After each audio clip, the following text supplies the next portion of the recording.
Well, the iPhone 15's been announced. They go on sale this week, and I've got every model right here to take a look at.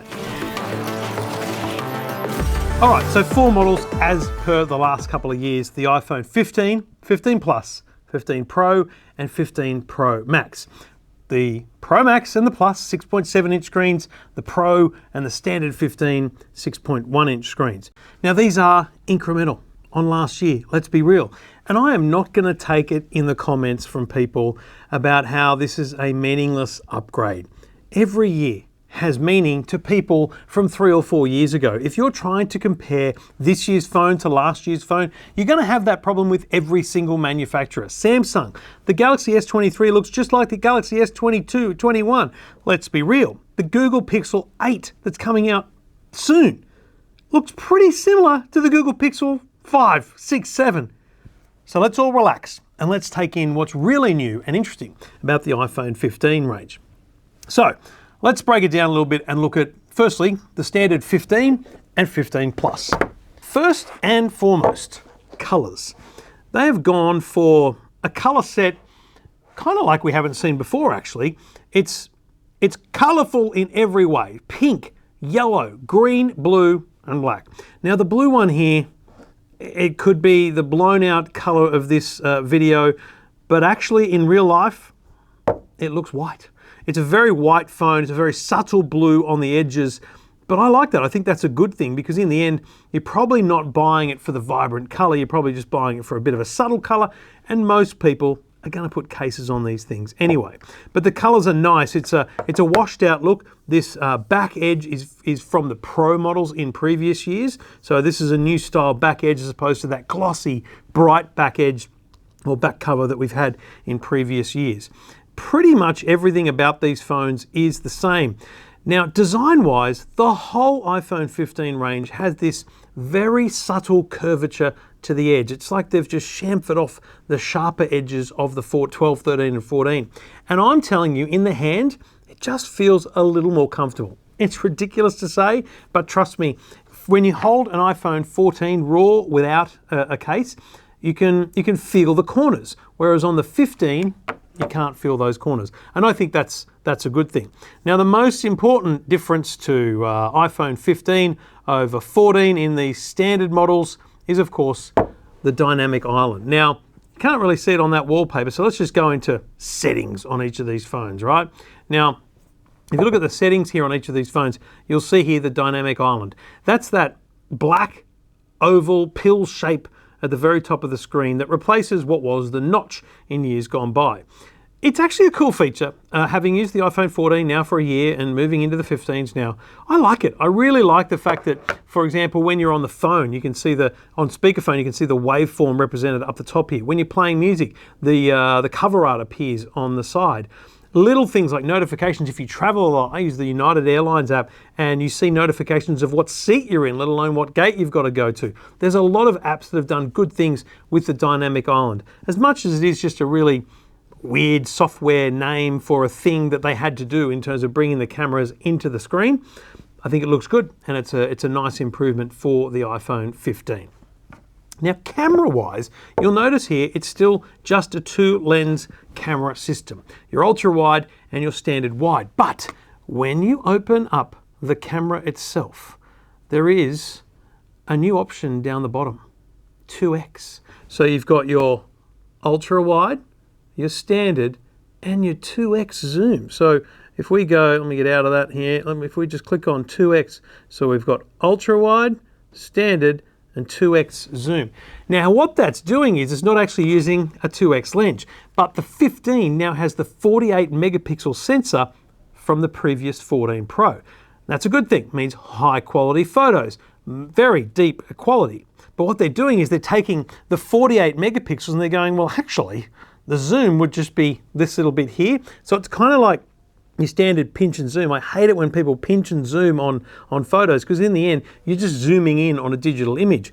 But with the iPhone 15, what they're doing is they're saying, look, you have to choose to use the 48 megapixel camera, and most people don't.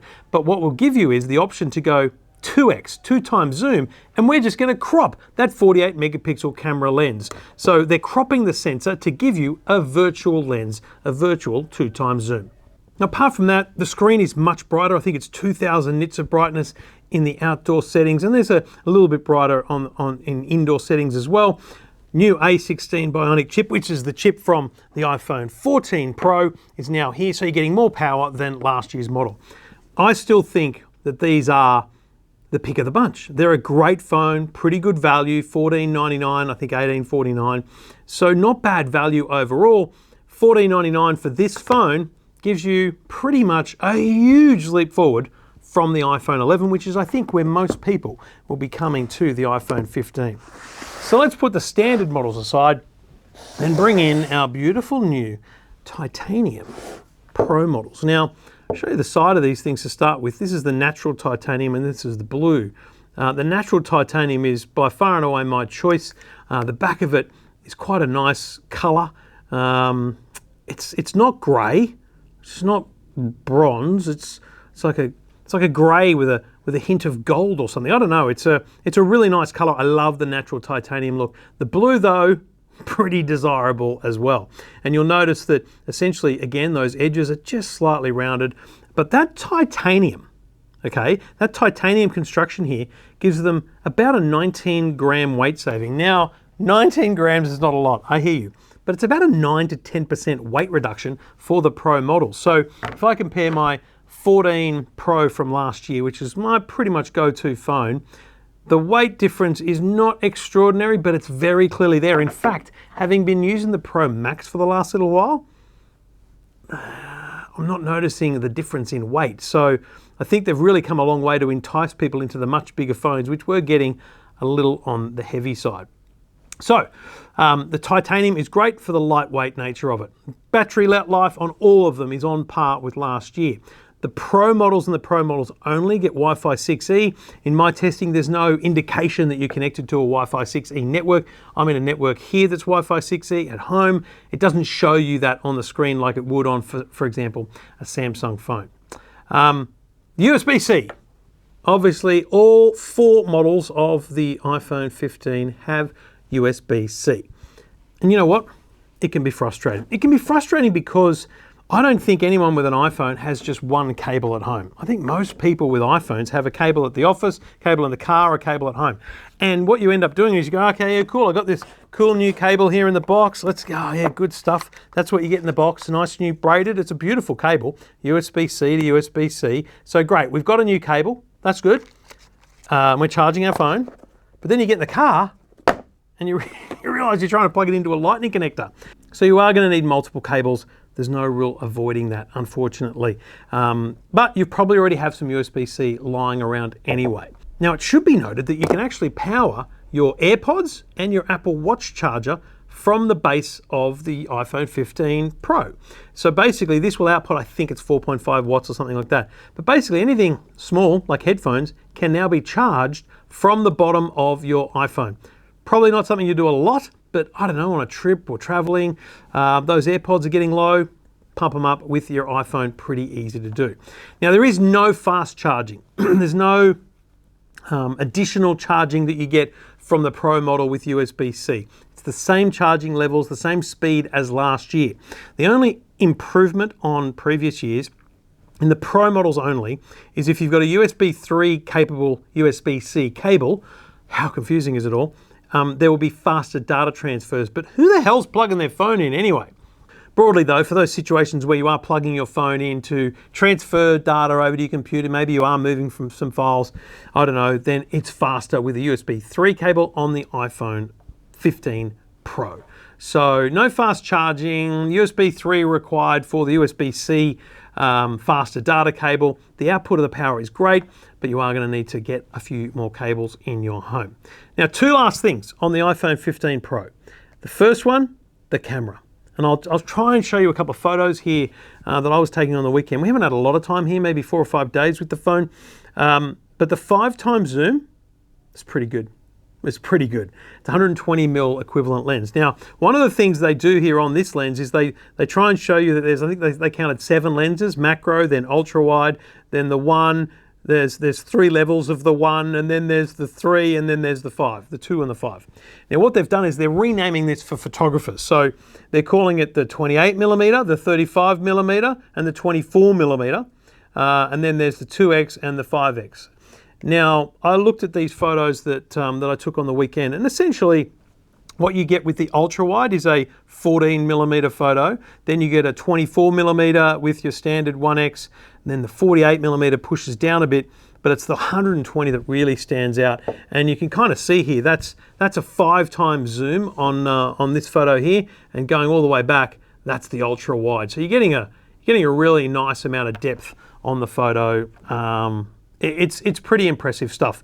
I still think that when you take a photo at 5x zoom, it's not as good a quality as a standard camera would take at 5x zoom at 120mm.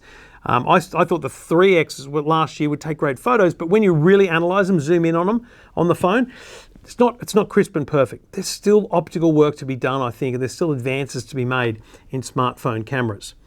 But I don't want to come out saying it's a 3-lens camera, a 7-lens camera system. It's not. It's still 3 lenses. The tri-prisma, whatever they call it here, that gives you the 120mm zoom is impressive, undoubtedly. But in the end, you've got an ultra wide, a wide, and that prism lens that gives you the 5x zoom. Last but not least, the action button right here. There is still a mute switch on the side of the standard 15. There it is there. Flick it on, flick it off. But here on the 15 Pro, I push, I hold, it launches my camera because that is what I chose it to do. In the settings, you can choose from a range of pre-configured options. So basically, you can choose what you want it to do. Now,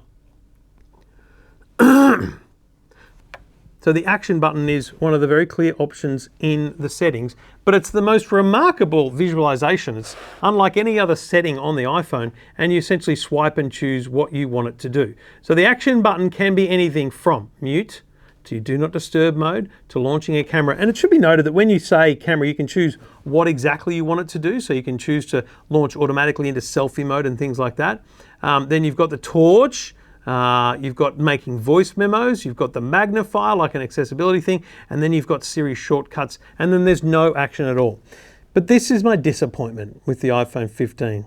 It could have been so much more. All those things are great, and they're a good reason to upgrade if you've got an iPhone 10 or 11 or maybe even the 12. But that action button, that change, could have been something awesome. Double tap, what does that do? Triple tap, what does that do? Long press, short press. I mean, my biggest problem is I've set it to launch the camera. Great. Do you know how many times I've tried to mute the phone using that? So I've had to now swipe down, go to mute. I mean, it's just a whole extra thing to do that we're so used to just flicking a switch on. So I think the action button has a lot of work left in it. I think there could be iOS 18. They won't do it incrementally. It'll be next year, but I think iOS 18 could bring extra functions. We know that with headphones, double tap, triple tap, long press. Let's make the action button really useful, and let's make it programmable. There'll be some really cool TikToks made by people who come up with really cool things to do with the shortcuts, programming a Siri shortcut to the action button so that you can launch particular apps. So essentially you can launch any app you want from the action button just using shortcuts. They are a great range of devices. They are expensive. This here at 1 terabyte of storage would cost you $2,899. The entry level, $1,499. Not cheap, but also not something you have to buy. I think the perfect upgrade for people with an iPhone 11 or earlier, and I think you'll be blown away by what you get. If you're upgrading from the 13 or the 14, look, expect a different feel to it, expect a different look. The camera is definitely improved, but I don't know that you'll notice it in everyday use. We'll spend a bit more time taking photos and doing some photo testing over the weeks and months ahead. But for now, that's the iPhone 15. More details and a full review at EFTM.com.